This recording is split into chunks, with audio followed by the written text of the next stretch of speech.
The water transport industry involves the movement of goods and people across the body of water, using ships, boats, and barges. It serves a variety of sectors such as trade, tourism, and logistics.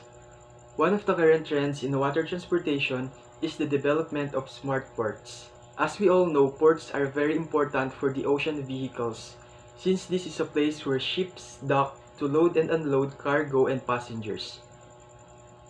The establishment of smart ports greatly enhanced the effectiveness of the water transportation with the integration of technology, innovation, and sustainable practices to enhance efficiency, safety, and environmental sustainability.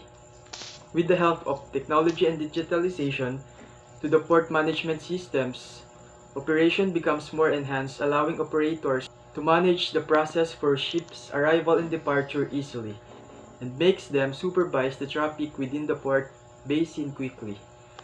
The implementation of advanced security systems such as surveillance cameras, intrusion, detection systems, and biometric identifications really helps a lot.